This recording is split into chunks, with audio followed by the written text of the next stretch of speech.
Be careful what you wish for. Isn't that the joke that people often say? Perhaps like the woman who wanted to be desirable to all men, and so the wicked genie turned her into a credit card. Or perhaps a little bit more like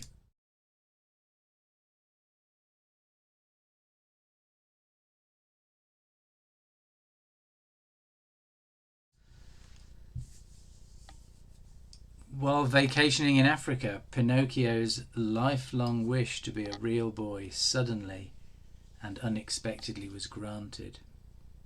Be careful what you wish for, Pinocchio. And it's the same with Job, really. He's crying out, "Oh, that I had someone to hear me. I sign now my defence. Let the Almighty answer me. Let my accuser put his indictment in writing." In those chapters, Job lists area after area in life in which he says, look, I have followed God's will. I've sought to live the right way. I'm not sinless, but I've committed no great sin. I want God to answer me. Maybe you felt like that. Maybe you cry out to him, Lord, give me an answer for why you are speaking like this. Well, it doesn't happen straight away. There's another guy who chats with Job, but very soon afterwards we read this. The Lord answered Job out of the storm. He said, "Who is this who darkens my counsel with words without knowledge? Brace yourself like a man. I will question you, and you shall answer me." This is the real storm god speaking. It's not Thor. It's not some other Marvel Universe superhero. This is the real storm god. Scary. Perhaps Job is thinking, what have I done? But actually, it's a really good thing that the real storm god is answering Job in the middle of his storm. Because only the real storm god can save us in the real storms. And that's really what I want to think about. Just briefly, 3 things. Hope as God speaks. So the first thing to say is this, that only the storm god can blow away our stormy questions. So Job says, brace yourself. God says, brace yourself like a man. I will question you and you shall answer me. In the first Star Wars movie, there's that famous scene when the soldiers, the stormtroopers, are looking for the droids. And there's Obi-Wan Kenobi and Luke Skywalker in their hover car. And Obi-Wan does a mind trick on the stormtroopers. These aren't the droids you're looking for.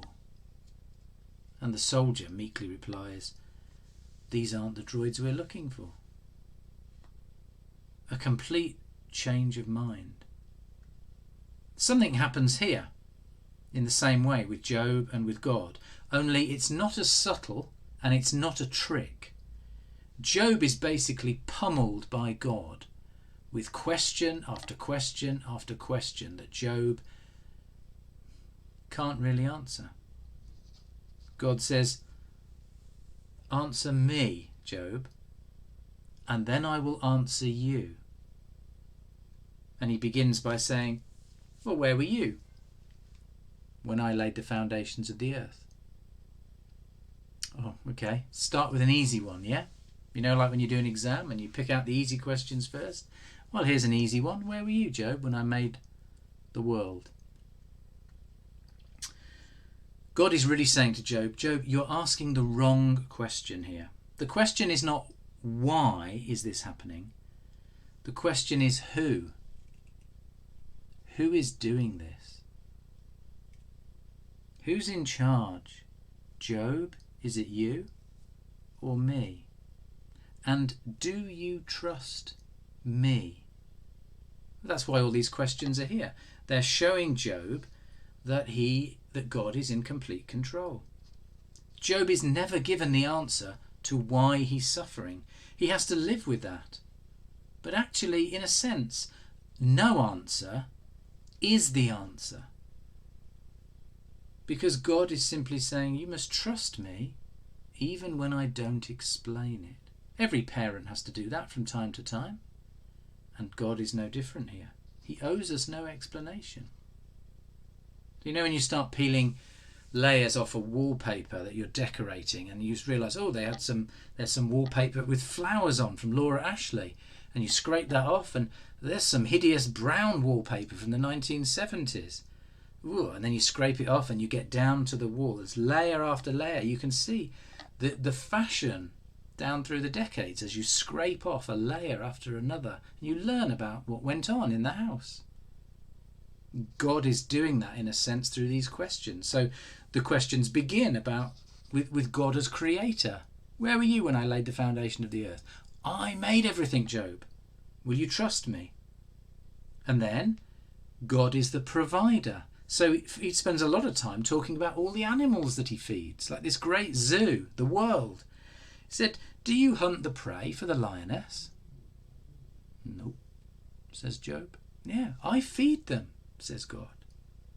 I feed all things. I'm the provider. So will you trust me now? And then even the young of the eagle, God says, they feast on blood after a battle. So even when people do terrible things to each other, God can use that to bring about food for the eagles. Feed the birds. Even when people are doing terrible things, God can bring good out of evil. Job, will you trust me? Doesn't this remind you of Jesus' words where he says, look, 2 sparrows are sold for a penny, and yet none of these sparrows fall to the ground unless God wills it. So don't be afraid, says Jesus. You're worth much more than many sparrows. See, only the storm God can blow away our stormy questions. Job was enraged and frustrated and angry, and he's crying out these questions. Why? Speak to me, answer me. And God just blows them away. Job, they're the wrong questions. It's not why, it's who. Brace yourself like a man, I will question you. You shall answer me. Secondly, only the storm God can blow us away or blow us over. So, chapter 40 and verse 8, would you discredit my justice, Job? Would you condemn me to justify yourself? Job has said some harsh things about God. Maybe you say harsh things about God sometimes. So in chapter 9 he says, God destroys the blameless and the wicked. He mocks the despair of the innocent. Wow. He blindfolds the judges. In chapter 19, God has wronged me. Though I call for help, there's no justice. You, God, turn on me ruthlessly. Job is pretty acidic in his criticism of God, isn't he? You have done this to me, God, and it's not fair, and you are not fair. Now, Job was not being punished for doing wrong, but as he was suffering, he did do things that were wrong, and he said things that were wrong. He's in danger of charging God with injustice. He's in danger of standing in judgment over God because he thinks he knows what God should do. If you go to London and you go to the Old Bailey, the heart of British law in the UK, at the very top on the dome sits Lady Justice. She's 12 feet tall and she weighs 22 tons. And she's holding a sword in one hand and the scales of justice in the other. I wonder if her arms ever get tired. You know? I wonder if her arms ever get tired. Holding those scales. They must weigh an absolute ton. Well, several maybe. The fact is, they're too heavy for you and I, aren't they? The scales of justice. God says the same thing in his second speech to Job.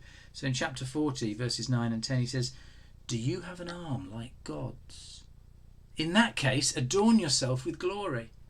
And he goes on to say, look, judge the wicked, judge the righteous. You do the justice, Job. And then in verse 14, he says, "Then I'll admit to you that your right hand can save you." Job, do you have the muscles and the majesty and the power to dispense universal justice perfectly? Says God. Can you do a better job of it than me? And I think that's also why God mentions these two strange creatures, Behemoth and Leviathan. They might be kind of superlative examples of the hippo and the crocodile. They might be other creatures that existed at that time. They also represented the cosmic powers of chaos and evil and ruin.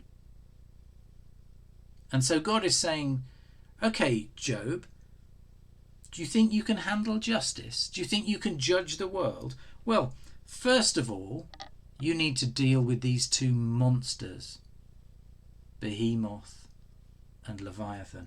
When you've captured one of those each, bring them back to me and I'll let you be in charge of the world. Run along. Capture Behemoth. Capture Leviathan. These two monsters. And then, then I'll listen. These monstrous powers. Well, what's God doing? He's being kind to Job, isn't he? He's basically kind of, in an ironic sort of way, bursting Job's bubble. Saying, look, in the midst of all your anger and frustration, you just need to take yourself a little bit less seriously. Take a look at yourself, Job. And at the end of chapter 41, he talks about Leviathan, and he says to Job, look, Leviathan, he looks down on all who are haughty. He is the king over all who are proud. If you want to see real pride, Job, if you want to see someone who can actually, as it were, take pride in their power, it's Leviathan. In the end, says God, we need to know that God is God and we are not. We need to know God better. You see, the answer is not why, the answer is who. If you're going through tough times, if you're struggling, you don't need, first of all, the why answer. You need to know, is God the God of the storm? Is he the one in charge of my storm? And is he fair? The answer is yes. And in chapter 42, Job says to the Lord, I know you can do all things. No plan of yours can be thwarted. Surely I spoke of things I did not understand, things too wonderful for me to know. My ears have heard of you, but now my eyes have seen you. Therefore I despise myself and repent in dust and ashes. I thought I knew you, God, but now, through my suffering and your revealing yourself to me, I know you properly. I'd heard of you, but now I see you. It's poetic language. I know you clearly, more clearly. And that's what the God of the storm can do. And people through the ages can testify. And I can speak of times when times are really hard, really bad. But through it, people come to know God better. And lastly, only the storm God can end the stormy relationship. So we saw that before, didn't we? When we talked about this verse, will you condemn me to justify yourself? How can Job get away with that? How can Job commit blasphemy and say God is unfair? How can Job say that and God speak to him and not wipe him out? Well, God goes on in those verses to talk about salvation. And he says, look, Job, unleash the fury of your wrath. Look at every proud man, bring him low, bury all the proud in the dust. Then I will admit that your own right hand can save you. Salvation. Salvation with God is about a restored relationship. Our sin places us in the firing line of God's wrath. Somehow God must deal with our rebellion. And that happens when sinners, like me, like you, are put to death. So why doesn't Job die? The answer is because God himself takes up our punishment in Jesus Christ. So this verse where God says, would you condemn me to justify yourself, actually happened with Jesus. He was condemned so that we might be declared right. We might be justified, declared just before God. That we might be forgiven, that we might be welcomed. God himself had to step in. That all the power of the storm god was bearing down on God's Son, who willingly stood in that place. Only the real God, the man God, Jesus Christ, could absorb the storm and fury of God's wrath. And because he's perfect and sinless and right, after the storm had broken on him and sin was dealt with, there was no more debt to pay. Death could not hold Christ. He rose from the dead. The storm is over. Only the storm god can end our stormy relationship. In the end, like every book in the Bible, Job is about relationship with God. It's not about fancy answers to tough questions, about suffering. It's not about philosophy or winning debates. It's about how can I cling on to the God I know when I'm suffering. And in the end, we need the storm God. We need the God of power and justice and wisdom, yes, and mercy. Only the storm God can blow away our stormy questions. Only the storm God can blow us over into humility and teach us about ourselves. And only the storm God can put an end to the stormy relationship that our rebellion causes. That's why we need him. In fact, that's why you need him. Cry out to God in your suffering. Ask him to show himself in power and in mercy through Jesus. Amen.